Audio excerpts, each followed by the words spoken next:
Vamos a hablar de los temas de la salud con Mar Romero Sala. Mar, un buen día para usted. Buenos días, Ángela. Y comienzo con un agradecimiento por reforzar esta conmemoración del Día Internacional de los Refugiados.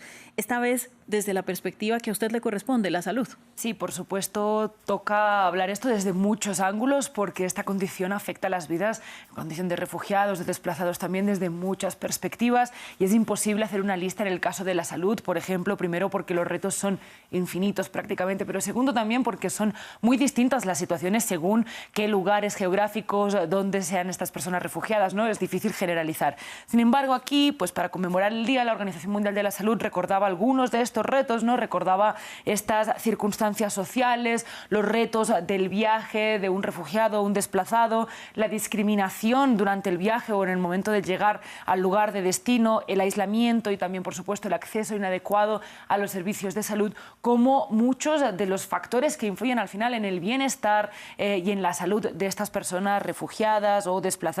Por supuesto, también tenemos que tener en cuenta las malas condiciones muchas veces que existen de habitabilidad en la vivienda, del trabajo, las barreras del lenguaje, las barreras culturales, ¿no? Todas estas cosas que hacen tan difícil que una persona pueda ejercer ese derecho a la salud que es universal de todo el mundo, también para los refugiados y para los desplazados.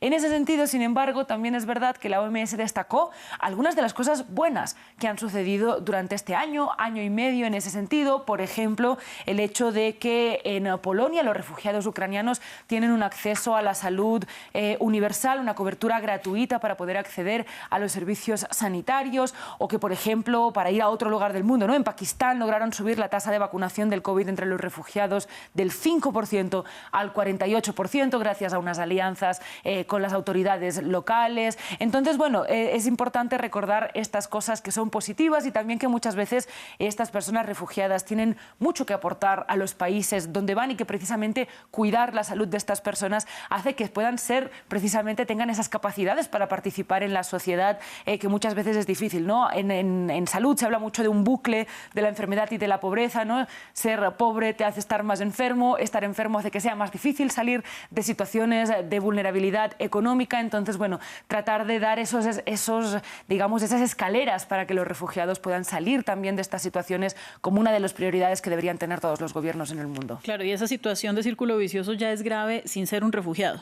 Por supuesto, exacto. Es solo una cosa que se suma más. Bueno, para su siguiente tema, Mar, esto me hace recordar mucho cuando leo publicaciones sobre migraciones y cómo sobreviven las personas en los campos de refugiados, básicamente sobre sus propias heces.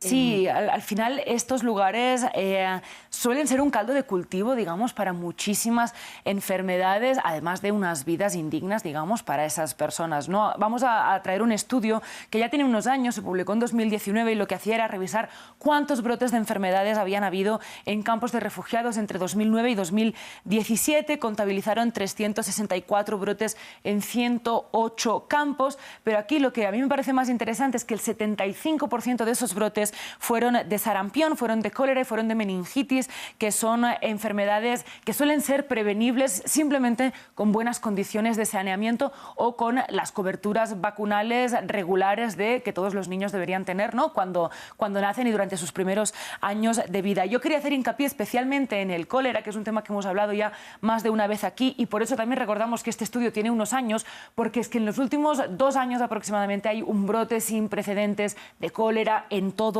el mundo y está precisamente vinculado a los desplazamientos forzados, a las crisis climáticas, a los hacinamientos de personas refugiadas. Es una enfermedad muy fácilmente prevenible con acceso simplemente a agua potable, a buenas medidas de saneamiento y, por ejemplo, hubo un brote en Siria, en los campamentos de refugiados de Siria. Es una enfermedad recurrente en los campos de refugiados de los rohinyas en Bangladesh. Es decir, que precisamente, como decíamos, es el gran ejemplo, ¿no?, de que estas poblaciones están en una situación mucho más vulnerable de una enfermedad que en otros lugares con más capacidades es que ya ni nos acordamos de que existe prácticamente. Pero es que es imposible hablar de algo que uno pensaría que es tan básico como un alcantarillado en estas condiciones. Por supuesto.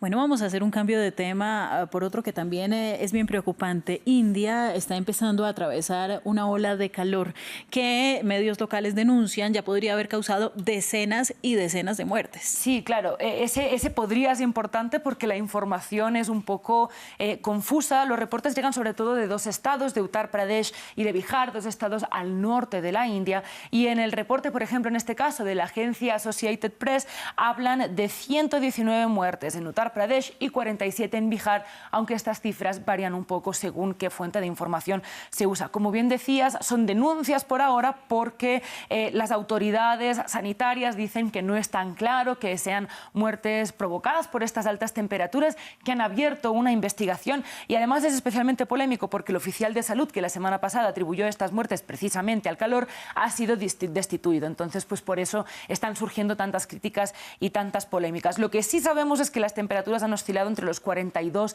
y hasta 47, 48 grados Celsius, temperaturas muy altas y hay reportes, como decíamos, de las agencias y de medios locales que hablan ya de hospitales totalmente saturados, incluso también de la morgue, de trabajadores sanitarios pues estando atendiendo a pacientes sin descanso. Y precisamente por eso escuchamos dos reportes de familiares de pacientes que hablan de la situación. No hay ventiladores para mi familiar. He cubierto la ventana con un trozo de tela para protegerlo de los rayos del sol directos. No hay forma de proteger a un enfermo del calor, ni siquiera dentro del hospital. Visité el hospital ayer por la noche para ingresar a un familiar que había sufrido un golpe de calor. No había camas disponibles, así que tuve que volver a casa. Pues Mara, hay mucho que aclarar todavía sobre este tema, pero fíjese la importancia de que haya una denuncia periodística precisamente para que se revise con más cuidado el asunto. Por supuesto, es muy importante. Al final, que los ojos, no nos olvidemos de que la salud es de las mismas vidas de las personas, que los ojos periodísticos estén ahí. Más allá de este episodio en particular, además, Mara, las horas de calor son más frecuentes en India. Las olas de calor, las altas temperaturas son cada vez más frecuentes y, por supuesto, también sus consecuencias, ¿no? Hay un estudio que se publicó en The Lancet que básicamente dice que el aumento de las muertes por olas de calor en la última, digamos, veintena de años ha sido de un 55% respecto al año 2021 hasta el 2000 hasta el 2021. Y además de las muertes, que es una de las cosas, ¿no?, más evidentes en estas oleadas de calor, también hay otras consecuencias como la pérdida de horas de trabajo con los consecuentes impactos de esto en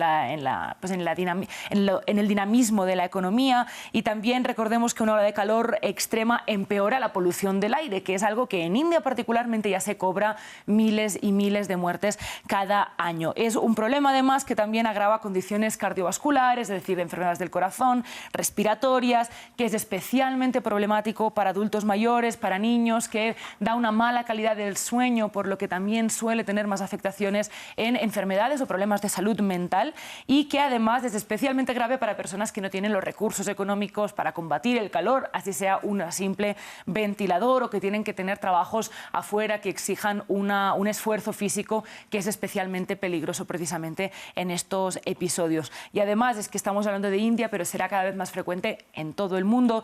Las muertes por calor han aumentado un 60% en todo el mundo en los últimos 20 años, así que es un riesgo al que nos tendríamos que estar adaptando desde ya. Y un llamado de atención gracias a usted, Mar. Muchas gracias, Ángela.